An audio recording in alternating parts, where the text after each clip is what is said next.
सहकारी मित्रांनो, चला आपल्या शिक्षण परिषदेच्या देवाणघेवाण या सत्राची सुरुवात करूया. आपल्यापैकी कोणी अलीकडे काही माहितीपूर्ण पाहिलं किंवा वाचलं असेल तर तुम्हाला ते शेअर करायला आवडेल का? प्राथमिक स्तरावर शिकवत असताना वर्गात मुलांना प्रश्न कसे विचारावेत यावर आधारित एका संशोधनामधील माहिती वाचायला मिळाली.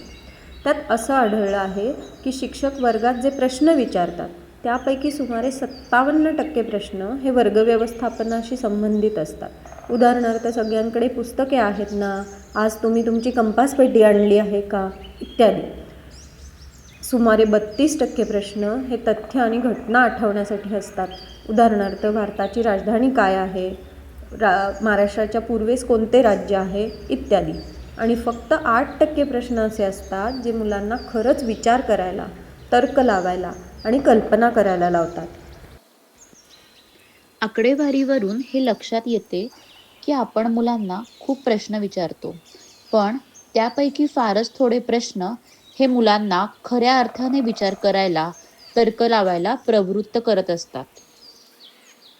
मला असे वाटते की मुले फक्त स्मरणशक्तीच्या जोरावर पाठांतरावर आधारित प्रश्नांची उत्तरे देतात. त्यांनी काय विचार करून ही उत्तरे दिली हे सांगण्याची संधी क्वचितच त्यांना मिळते. मुलांना पटकन उत्तरे देता येतील असे प्रश्न न विचारता त्यांना विचार करायला लावतील अशा प्रकारचे प्रश्न विचारण्याची गरज आहे. चला, ते आपण कसे विचारू शकतो ते पाहूया. निश्चितच पुढच्या आठवड्यात इयत्ता दुसरीच्या वर्गात आपण बेरीज आणि वजाबाकी यातील परस्पर संबंध समजून घेणे या अध्ययन निष्पत्तीवर विशेष भर देणार आहोत. त्यामुळे शिकण्याच्या प्रक्रियेत विचार, तर्क आणि समज वाढवण्यासाठी विचारता येतील अशा विविध प्रकारच्या प्रश्नांवर आपण विचार करूयात. तुमच्या मनात आलेले काही प्रश्न असे आहेत. पहिला प्रश्न: माझ्याकडे 6 पेन्सिली आहेत आणि मी आणखी 4 पेन्सिली विकत घेतल्या तर आता माझ्याकडे एकूण किती पेन्सिली आहेत?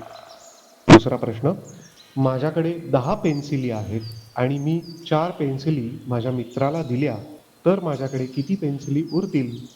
आणि तिसरा: या दोन्ही उदाहरणांमध्ये बेरीज किंवा वजाबाकीमध्ये त्याच संख्या वापरल्या आहेत का? आपण जर फक्त ठराविक उत्तरे असलेले प्रश्न विचारले तर मुले पटपट उत्तर देतात. त्यांना शिकवलेले समजले आहे का नाही हे तपासण्यासाठी हे उपयोगी ठरतं. पण त्यांच्या उत्तरामागचा विचार, तर्क आपल्याला ऐकायला मिळत नाही. आणि हीच अडचण आहे. कारण आपल्या मुलांनी फक्त उत्तरं पाठ करून सांगू नये, तर ती विचार करून, समजून सांगावी.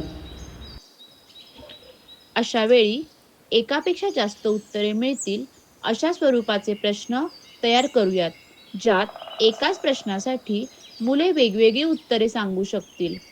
असे प्रश्न संपूर्ण वर्गातील मुलांना आपसात चर्चा करून आपल्याला माहीत असलेल्या संकल्पना अधिक स्पष्ट स्वरूपात शिकण्यास मदत करतील.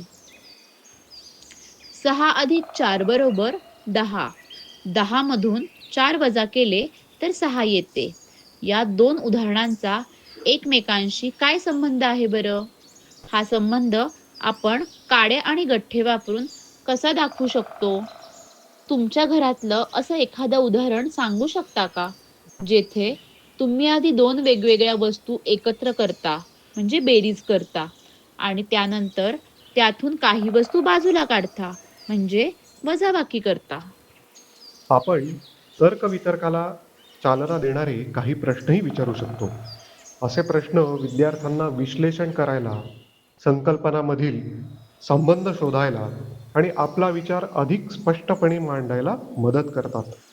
8 मधून 2 वजा केले तर 6 येते का, हे तपासण्यासाठी आपण बेरीज ही क्रिया कशी वापरू शकतो?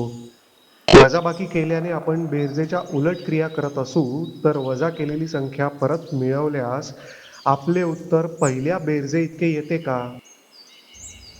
फक्त पाठांतरावर आधारित प्रश्नांऐवजी अशा तर्कवितर्काला चालना देणाऱ्या प्रश्नांकडे आपण वळलो तर मुलांना केवळ उत्तर सांगण्याऐवजी सखोल विचार करता येईल आणि आपल्या कल्पना नीट समजावून सांगता येतील.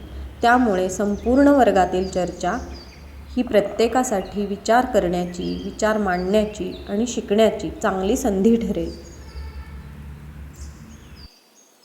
मित्रांनो, आजची चर्चा खूप छान झाली. आता आपण वर्गात विचारल्या जाणाऱ्या प्रश्नांचा असा संतुलित मेळ बसवूया, ज्यामुळे प्रत्येक मुलाला विचार करण्याची, आपले विचार मोकळेपणाने मांडण्याची आणि एकमेकांपासून शिकण्याची संधी मिळेल.